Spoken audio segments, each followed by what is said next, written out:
mbokku téléspectateurs yi asalaamaaleykum maa ngi leen di ziar bu baax a baax di leen jox seen yéeguwaay bu kawe kawe waaye tamit di leen wax dalal ak jàmm ci Pass TV tey nag ma daal di am encore une fois mbégte ak bànneex nag daal di toog ak sama xarit sama càmmiñ Paasan maa ngi lay ziar.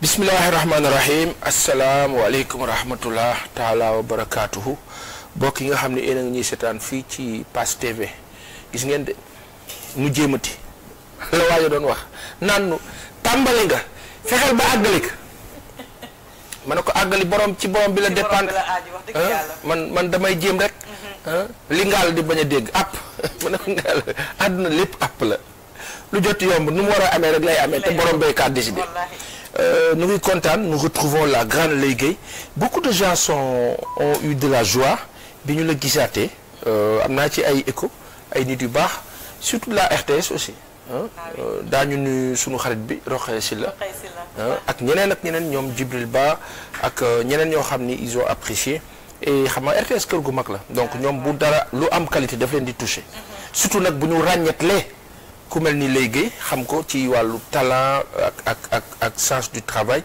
ak liggéey bi mu ci àndal ak professionnalisme donc c'est normal que ñoom waa RTS gis-gis bu kawe daal di apprécier lu ñu mel donc kontaan nañu nuyu na ma la nuyu ñuy seetaan di la wax ne tey de mooy sunu deuxième numéro man ak yow. waaw te yàlla nañu ko tàmbalee bisimilah rahmaani rahim àggale ko alhamdulilahi rabbil alamin. amiin. waaw tey nag moom xam naa ne moom sama daje xew moom du yàgg ndax yow moom. damaa amul jot bi sax. waaw ndax dama am gan gu am importance gan gu mat gan. waaw boo xam ne kenn dootu ko présenté si même réew. moo tax tey moom yow. yow defal li nga def tey kilifa boobu ma seen ma nga nay toog de. kilifa bi noo def nu ngi laa ziar nu ngi laa nuyu ba baax. kooku kenn dootu ko présenté de. nu mu tudd. Guissé Pène. borom livre bi. waaw du gis nga. yéen waa ministère de la culture dégg naa da ngeen bañ a subventionné livre Guissé Pène bi arrêté leen lii wóor na ma ne madame la ministre Khady Diène Gaye yëgu ko. yëgul loolu. non yëgu ko. yëgu ko. secrétaire d'État à la culture yëgu ko. directeur Abdou Diatta directeur général de la culture yëgu ko. non yëguñu ko. waaw est-ce que du fragment yi am ci ministère bi moo waral ñàkk yëg bi tamit. xaw ma fragment xaw ma ñàkk fragment loolu moom ministre bi da koy subventionné loolu. ab auteur créateur. comme Guissé Pène. yàlla baax na. c'est quelles que soient les raisons gis naa Guissé nag lu mu ci jot a wax ak yëpp. mais lu mu ci mënti doon. lépp lu lëndëm rek c'est parce que dañ ko waxtaanewul. bu ñu ko waxtaanee dana leer. et je pense que on a de nouvelles autorités yoo xam ni promptes à agir dans le bon sens. bu ñu xamee détail bi je pense que duñu ci am jafe-jafe financer livre Guissé Pène boo xam ni du ça ne coûte pas grand chose. et puis c'est même pas une subvention c'est un accompagnement. et droit la sax. c'est ça droit la donc dafa nekk loo xam ni je pense que autorités yi bu ñu xamee les fondements. xam nga léeg-léeg nag autorités yi léeg-léeg ñëw nit ñi indil leen loo xam ni nañ leen ko war a présenter duñ leen ko présenter noonu. surtout intermédiaires yi. ñii di tracé di dem di daan ñooñu léeg-léeg ñoo jaxase carte parce que nañ koy expliquer nañ koy kii te loo xam ni bu ma dégloo gisee na mu ci waxee loo xam ni ministère bi daf ko accordé woon au temps continuité la après nag on dira que autorité yu bees bu ñëwee dañuy téye xool situation bi door a continuer mais je pense que peut-être loolu lay war a doon incompréhension la et que certainement les jours à venir on aura de bonnes nouvelles du côté de du ministère plutôt de la culture des sports et de la jeunesse madame Khady Diène Gaye ñu ngi kaa ñaanal di ko nuyu di wax yàlla na ko yàlla kattanal avec toutes ses équipes et puis on va vers le Maroc la CAN au Maroc inchallah madame la ministre faw ñu jëli ko inchallah mais balaa boobu en septembre on joue contre le Congo pour la qualification à la Coupe du Monde aux États-Unis au Canada il faut que ñu dem dóor Congo madame la ministre inchallah yàlla na ci yàlla defal ndam lu rëy te mu jig la naka noonu il y a les JO pour la jeunesse olympique yi am en 2026 te ñoom ñëpp njabootam lañu madame Khady Diène Gaye yàlla na yàlla suturaal nga am ndam lu rëy lépp jik la ak sa njaboot barke Seydina Muhammad sallallahu alayhi wa sallam ak équipe bi nga àndal le premier ministre l'ensemble des membres du gouvernement ak le président de la République soxna si loo gaaw ndax daa am xulil yenn fee yoo xam ne faw ñu dox si comme ça ma balaa gisee ngeen waxtaan benn kàddu dong ma fi indi tukkib Ousmane Sonko fële ca Turquie forum d'affaires des affaires boobu nga xam ne am na fa ndax nag li coow li bare économie mooy débat bi loolu ma fi indi ñaar ba ñett rek laa la may ma tontu la xajal la bërëb bi incha allah. jërëjëf Pa Assane li nga wax nag tukki boobu nag lu am solo te lu itteel askan wi yëpp la. lu ñuy itteel ñun ñëpp ndax boobu ba léegi ñuy wax tukki Ousmane Sonko ci fële si Turquie te gis nañ tamit ni ko Sénégalais yi nga xamante ne résident en Turquie. ni ñu ko accueillir nga xam ne ñoom ñëpp dañuy wax ne kii kat visite bi ça vient naka lañ koy waxati. ça vient à son heure. wax dëgg yàlla mu nekk nag une opportunité d'affaires pour le Sénégal. ñun lan lañ mën a xaar ci tukki boobu. waaw xam nga tukki boo xam ni dañuy wax daanaka 600 milliards de francs CFA. waxaatal ma dégg. 1 milliard de dollars. Ba Assane xam nga benn milliard de dollars ñaata la. waaw léegi 1 milliard de dollars. waaw boo ko tasee ci CFA daf lay jox 600 milliards xam nga dollar day yéeg 500 milliards 500 francs 600 francs donc neel 600 milliards. waaw 600 milliards yooyu nag jamono bi bu duggee si fii ci réew mi ci investissement ah lay. dinañ la doon topp de ñun ñëpp de. lay fi nii dañoo xaw a suux de merde yàlla bu nu diig. waaye fii dinañ tomb si kaw. non te xam lan moo neex ci démarche yu mel nii. dafa am lu Donald Trump def bu yàggul. Trump dafa falu États-Unis li mu njëkk a lijjanti en dehors de yi mu nekk di def par rapport aux immigrés et cetera moo di dem dans le Golfe. waaw dem Arabie Saoudite xam nga lu fa Trump signé daanaka. xam nga yow yaa ngi wax sunu 600 milliards de francs CFA moom ca dollar la ko signé. waaw 600 milliards de dollars la jëlee ji Arabie Saoudite ñooñu am ay investissement yu ñu war a def biir Amérique pour wax la bu baax. États-Unis boobu nga xam ne moo yor sécurité Arabie Saoudite ak ñoom Émirats ak ñoom Qatar waaw daanaka. parce que naar yi moom dañoo liquide. xam nga kiy investir 600 milliards de dollars ci dëkku Trump mu jaral Trump mu taal avion dem ba dëkkam. Trump boobu tey ñëw teg tubaab yi ne leen droit de douane 30% la ko defoon. mu wàcce ko ba 15%.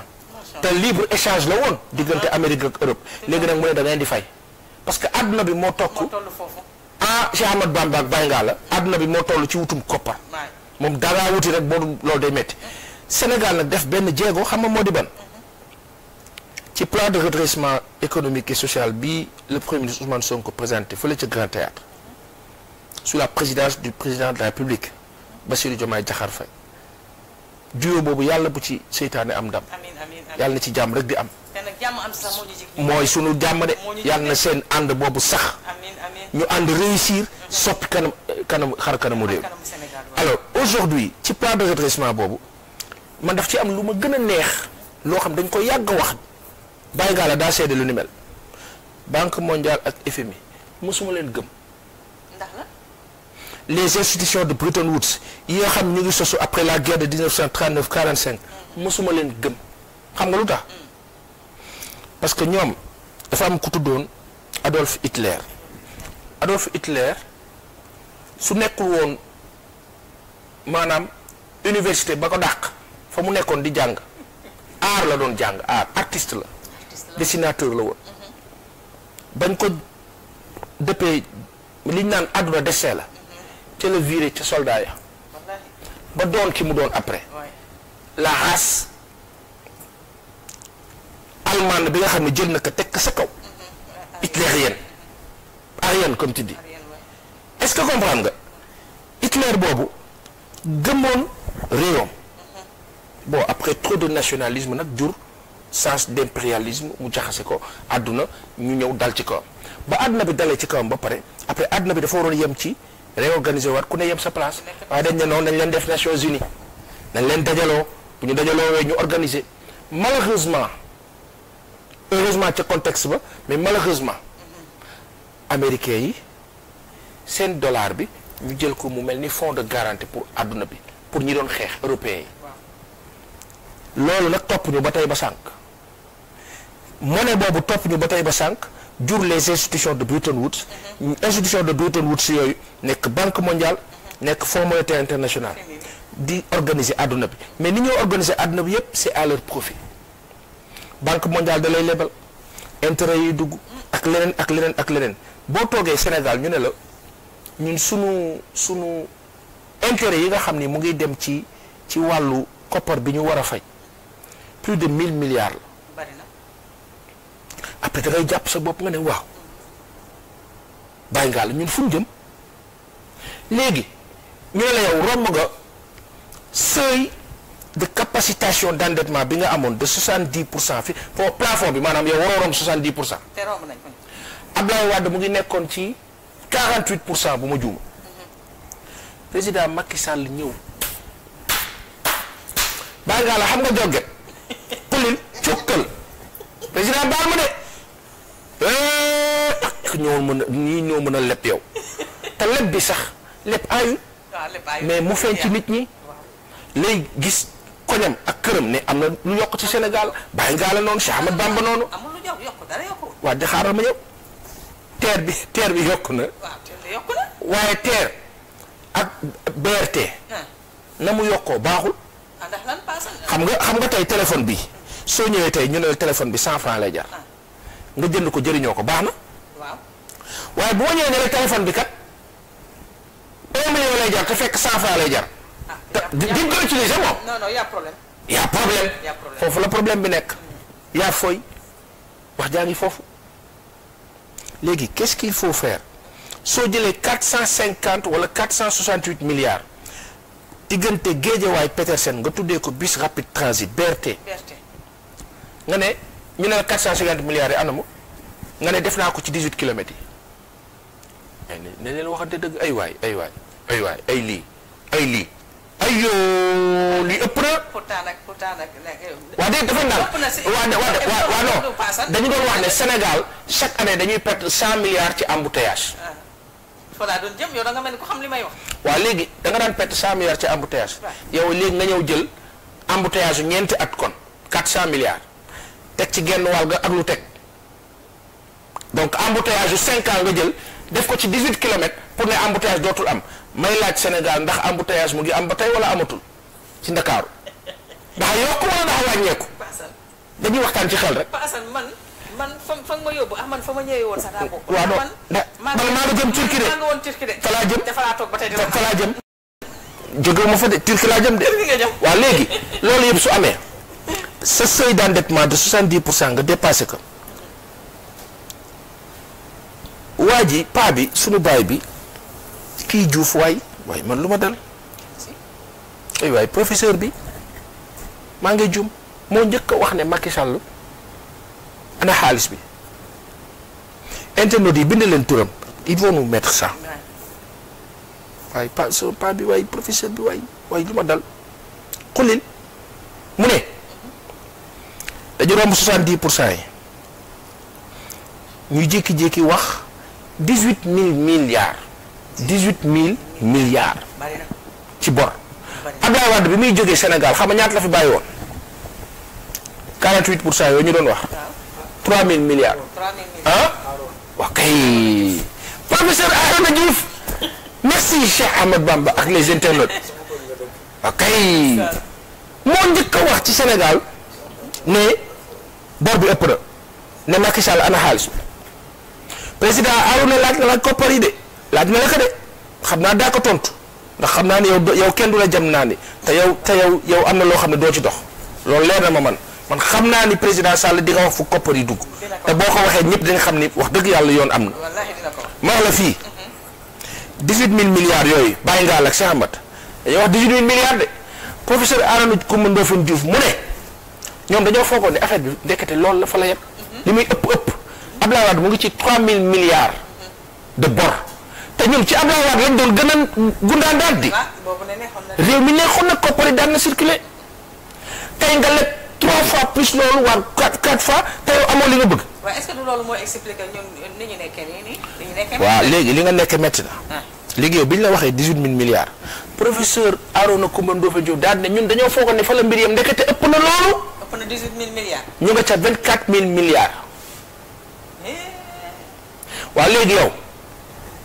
waaw léegi te yow alal ji yow tey yow teer lañ la ci teer lañ lay wax la BRT wax la pont Foundiougne ba wax la pont Farafeñe ba Farafeñe nag génn leen ko ci 53 milliards banque africaine de développement la te président Abdoulaye Wade moo ko dox moo ko lijjanti moo ko entamé bokk ci génn leen ko ci ak yeneen ak yeneen Farafeñ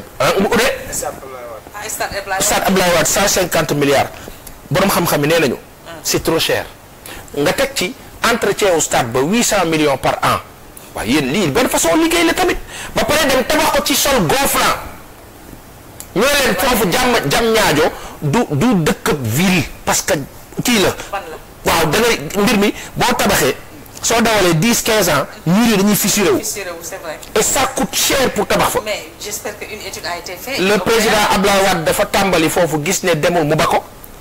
président Macky Sall ñëw insister. waaw léegi étude ngay wax yow. parce que booy tabax yenn infrastructure si yenn zones yi. lépp def nañ ko dañuy def une étude. xool lépp def nañ ko li gën a yéeme stade bii Léopold xaw ma Abdoulaye Wade keroog ba ma Dame Mbodj waxee ne ma ñoom li ñu découvrir moo di ne que stade bi dañ ko tegal ay pieds ci suuf comme sol gonflant la. ñu tegal ko ay pieds. ba pare pieds yooyu moo téye stade bi. mu nekk en suspension. waaw maanaam laalul suuf si. loolu wóor na. wóor na borom xam-xam yi xam nañu ni ñuy tabaxee waaye coow li du loolu coow la ba nga def foofu bàyyi ngaa la. pour def fa 150 milliards. yow lan ngaa insister ak wowle ngeen baal nu lan ngaa dëgër de yow looy xëccoo. boo ko xamee doo dem tabax ko Thiès. suuf sa nangu naka. Sénégal di football ñu fax dem Thiès day neex Thiès bu boobaa Thiès Thiès a neex. wul ma ñëpp fax diggante Ndakaaru ak Thiès 70 kilomètres la sorewul. yow fi ngay defee sa stade Thiès ça te permettra di nga ubbi business bi foofu. championnat football mën nañ ko foofu football ak leneen jam ñaajo nga defar stade boo xam ni nit ñi waruñu ko pour ñu dem fa dafa metti dégg nga wax bi te nga mënoon am choix bu dul jeex léegi nag def nga fa 150 milliards ñu war a nag chaque at daanaka 800 millions boo ci tegee tuuti def 1 milliard la loolu bonne façon liggéey la bref ak yeneen waaye coono bi moo di ne sénégalais yi si nguuru Macky Sall dañu sonn am na nag ñoo xam ne sonnuñu woon ñoom seen affaire doon na baax ñooñu nag tant seen affaire ngi doon baax dañ doon wax ñeneen ñi ne da ngeen war a wax tey jii tamit nguur gu bees gi ñoom nit ñi ñenn ñi nga xam ni d'accord ñoom ñu ngi leen di critiquer ne la waa da ngeen bañ ko wax parce que yéen defu leen fi dara man leen yéen ka yàq 12 ans war naa wax kuy tàmbali yaa yàq 12 ans bu wax kiy tàmbali. waaw mais dama xam ne sax nag wax dëgg yàlla ku nekk sax war nga mën a wax sa xalaat. waaw waaye bu fekkee ne ànd nañ ci ak dal tuuti ak tuuti patience. moi je pense que xëy na peut-être que dinañ. réew mi dana neex de. yàlla nañu fekkee te tal incha allah kaay ma wax la fii. Sénégal lépp luy texte bind nañ ko. mais prenons l'exemple ñii seetaan maa ngi ci Turquie de maa ngi ñëw. ca Ousmane Sonko laa jël. dama am gan de man maa ngi ñëw. ba nga ne salaamaaleykum laa waaw maa ngi ñëw. c'est-à-dire que Rwanda bii. 1994 le 31 mai 1994 jour final coupe du monde. Brésil États-Unis keroog ba Roberto Baggio di naawal bal ba Brésil di jël coupe bi jour boobu capitaine Mbaye Diagne ma ngay reyante ca Rwanda ñu jël ba kanam mu sauvé plus de 1000 diggante Hutu ak Tutsi te xam nga Hutu ak Tutsi dafa mel ni nga ne Haalpulaar ne Pël benn xeet la daanaka waaye tubaab ruubee leen jaxase leen ba ñu ayante seen biir waaw léegi ba coow la bëree ba fay ba ñu lijjanti ba war a teg nag tabax dëkk bi xam ngeen ko tabax dëkk bi toutes les stratégies daanaka yi gën a mag document stratégique yu Sénégal yi la ñu jël ay cadres sénégalais ñoo leen encadré dimbali leen ba ñu taxawal dëkk bi te ñun mënuñoo taxaw suñu bopp. te pas da ngay teg foofu sax sa loxo gis nga Sénégal. waaw côté boobu moom yàlla may na leen si sur le plan culturel sur le plan administratif. wallaahi lu Sénégal dugal loxoom rek. wallaahi keneen bu ko exploité da si gis bopp. wallaahi te ñun pourtant ñun ñu ngi ne moom li may doon wax léegi ngaala mu di ma rek njëkk si parce que ngeen nekk ci biti. laay ngeen baal ma si wax ji. waxaat ka. ko waxaat. li ma la wax tënkal daal ci gàttal moo di ne mbir yi dana soppeeku réew nag pour tabax ko gis nga lii slogan bi gars yi di wax les 3J jub jubal jubanti nga bëgg nguur gi nga bañ a bëgg nguur gi nga ànd ak ñoom nga bañ a ànd ak ñoom nga d'accord nga bañ a d'accord réew bu jub amul jub du dox. tubaab yi est-ce que xam ngeen ni tubaab ngeen baal ma de tubaab yi ñuy seetaan te dégg li ñuy wax est-ce que xam nga ne ñoo dàq sàcc kuy sàcc waaye ñoom dañ leen teg ci benn environnement boo xam ne yow doo mën a sàcc. waaw maanaam parce que tout ce que tu fais est contrôlé. dañ la naan jàkk di la xool moo tax tubaab boo gisee seen bureau yeeg seen yëpp baie vitrée la ku nekk da ngay gis sa morom. demal seen station essence rek. voilà. yaay pomper sa bopp yaay monter. waaw pourtant am na bët bu lay xool. waaw loolu nag cette contrainte positive là. moo leen di dimbali moo tax ñuy avancer li ñëpp bokk ñëpp xaj ci. aujourd'hui ce qui se passe moo di ne ci jub boobu ci la gars yi découvrir beaucoup de choses léegi nag li ñu découvrir mooy indi à chaque fois bu ñu koy wane di ko expliquer ñi nga xam ne d'accord ñu naan woo sonal ngeen ñu liggéey leen te bàyyi wax ji sauf que nag musu maa ba kumba yow boo ko defee doo bëgg ko wax. daanu ko wax nag. ku aj moom doo bëgg ko see léegi nag daanu ko wax beneen bi si des. moo di ne nag nguur gi fi nekk dañ ko daan gaawal parce que nit ñi nag lott nañu. gaaw nit ñaa ngi bëgg a dee. ci biir gaawal bi nag da xam lu am. xam nga lu am. danoo ñëw nguur gu bees gi falu fekk kër gi yàqatoo ñu ne nañ leen ko defar ñun ñu bokkoon ci ñi doon wax naan d'accord nañ leen ko defar.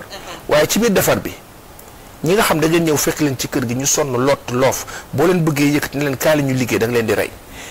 indi leen ay sandwich rek jarul toog jarul duggi marché. sandwich rek poulet ak ndox mi viande de l'eau du bisaab du buy nga indi rek. gis nga yaakaar boobu ñu ne ñu xeeb nga jox leen. ñu dóor ba ñi gën a njool ñi gën a gàtt gàtt. kulil nga leen gars yi raxasu leen ñu jublu ci liggéey bi. foofu lay neexee option la. léegi ci biir loolu nag yaakaar mën naa judd moo di ne aujourd'hui le premier ministre.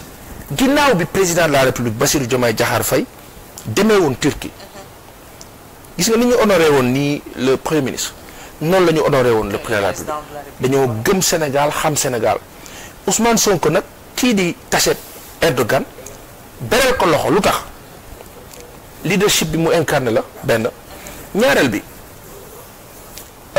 kii di kilifa bi Ousmane Sonko amaana astu dégg na ko ci arab boo xoolee làkk ba mu làkkanteeg Erdogan da ngay sentir ne que am na diggante bi am na cofeel boobu nag dafa compter ci business dafa compter ci affaire quand on te dit plus de 350 hommes d'affaires sénégalais et turcs ñoo daje ci forum des affaires ba ci samedi bi la Ousmane Sonko doon daje ak sénégalais yi pour waxtaan ak ñoom. Sénégal waxtaan ak ñoom ci wàllu seen taxawaay ca Turquie seen taxawaay ci diaspora seen taxawaay fii ci Sénégal seen taxawaay ci wàllu investissement yu war a def fii seen taxawaay ci wàllu développement au Sénégal en général léeg-léeg man du ma bëgg a gis sax taxawaayu seen parti ñoom parce que cuisine interne la mais li gën a important mooy impact bi ñu am ci économie dëkk bi foofu la wax ak ñoom alors ci cadre boobu énergie non dama la koy énumérer. xool sax accueil bi foofu boo xoolee da nga naan y a toute obédience confondue. exactement. sénégalais y a pas eu de coloration politique. sénégalais ay sénégalais en tant que tel. newuñu kii fii la bokk. exactement suñu premier ministre moo ñëw donc doomu sénégalais yëpp foo waay mën a nekk rek daal di ñëw daal di sargal sa parce que nag loolu nag tax mooy suñu sax nag. léegi 350 hommes d'affaires sénégalais et turcs. accords yi nga xam ne signé nañ ko. patronat bi la ak Carrefour médical Jalis santé CDES et cetera audience ñu wax ñu déjà les secteurs concernés énergie agriculture industrie pharmaceutique métallurgie ak infrastructure ñu tegal ñu ci 25 hommes d'affaires sénégalais et turcs yoo xam ni premier ministre bi daf leen a dalal waxtaan ak ñoom yeneen président yi fi daan jaar muy président Abdou Diouf di président Abdoulaye Wade di Senghor di Macky Sall ku ci nekk lii nga xam ni premier ministre bi Ousmane Sonko mu ngi kaa def gannaaw bi président de la République Bassirou Diomaye Diakhar Faye demee ci dëkk bu ni mel ni Turquie ak feneen lii lañ daan def ñoom léegi li ciy yokk xam nga lan la ñu waxtaane signé ko ñu jëmmal ko waaw surtout buñ ko jëmmalee ñëpp jariñoo nguur yi fi nekkoon def ngeen lu ngeen mën baax na waaye bu tey bi dafa gën a safe xam nga lu tax mu gën a safe li ñuy wax onction populaire nit ñi xam nga am na li waa ji doon wax naan mais est-ce que gis ngeen fasu Erdogan yi. waaw ni nu daree Ousmane. gis nga. est-ce que gis ngeen Erdogan na mu jëli jee Ousmane. loolu population bi nga xam ne ñu ngi am plaisir ci loolu malgré leurs difficultés c'est parce que dañu am confiance ci seen leader. am yaakaar aussi. yaakaar bi confiance boobu nag je pense que le premier ministre il en est conscient en tant que président du PASTEF et surtout leader boo xam ni en tout cas africain yi gis naa la presse africaine gis naa les populations des autres pays ni ñu adhéré même suivre cette visite là ça a son sens donc aujourd'hui li fi nekk nag moo di ne lii ñu waxtaan ak des hommes d'affaires des chefs d'entreprise des entrepreneurs te ñooñu ñëpp nekk ay boroomi teraanga yàlla na nekk teraanga buy wàcc ci Sénégal ñëpp jëriñoo am na nag ñaari affaire yoo xam ne naa ko souligner laata may jël samay bagage bàyyi la ak sa gan xam nga moo di ban benn bi le traitement des Sénégalais en Turquie j'ose imaginer et j'espère et je pense que Ousmane a dû aborder cette question avec le président turc c'est important body bill la xaw ma nu mu tuddati loolu seen chirurgie yooyu ñuy def ci Turquie maa de BBL xaw ma naan body bill xaw ma son dum benn baaxut ci BBL maar day si du loolu la sax body bill BBL maar day si chirurgie esthétique loolu j'ose imaginer xam nga nag kilifa yi léeg-léeg dañuy wax ci kaw waaw ku jóg na Turquie am na yoo xam ne kilifa yi daañu ko waxtaane ci kaw am na yoo xam ne daañu ko waxtaane ci suuf Ousmane nag il est parti confirmer les discussions bi président de la République amoon ak Erdogan ba mu fa demee léegi la confirmation c'est dans la pratique de signature d'accord déjà précité yu ñu discuté woon et tout léegi nag fii ñu toll nii ce qui est bien damay toog di dégg gars yi naan way premier ministre bi nangam nangam il faut ñu comprendre que Sénégal daa soppeeku et dans le bon sens avoir un président de la République qui gère qui organise qui structure très fort et avoir un premier ministre qui a compris son rôle comprendre le rôle du premier ministre c'est quoi c'est l'activité gouvernementale à gauche à droite et ça fait que maillage bi ñoo def si le premier ministre est si actif on aura l'impression qu'il est présent partout et c'est ce qu'il faut moo tax président je veux un premier ministre fort et il a parfaitement raison aussi on va pas être par exemple ci logique gu premier ministre yooyu nga xam dañ daan nekk rek ci ginnaaw président bi rek lu mu wax ñu ne oui d'accord le président nous a instruit aucune initiative aujourd'hui on a des autorités gouvernementales au-delà du premier ministre même des ministres qui prennent des initiatives qui prennent des décisions mooy indi par exemple ministre bi duñu fàtt ak le président nous a instruit le premier ministre nous a instruit demander non il faut que ministre yi di am ce courage là de dire en tant que ministre j'ai pris la ferme résolution de régler tel problème parce que sama département là cette affirmation là mu ngi commencer di ko am avec ce régime là et c'est excellent sant yàlla gërëm le président de la République Bassirou Diomaye Diakhar Faye gërëm le premier ministre Ousmane Sonko li noo wax nii nag yaakaar bu foor lañ kaa waxee am fu ñu jógee am lu ñu dund mu metti lool ñoom yaakaar ci nguur gu bees gi yàlla bu suñu yaakaar tas ci ñoom heure bu ñu gisee maarday si lu ñu doog safante demul daañu ko wax les critiques objectives daañu leen ko tegal pour que ñu améliorer daal di avancer mais tant que c'est dans le bon sens et sur le bon chemin mais on s'en réjouit à cœur joie et on se dit soxna si. et surtout nag les acquis positifs Pa Assane il faut toujours les préserver. oui parce que doone rek li fi nekkoon lépp baaxul. oui am na lu baax li ci baax. oui on les préserve. absolument ko ñoŋal aussi.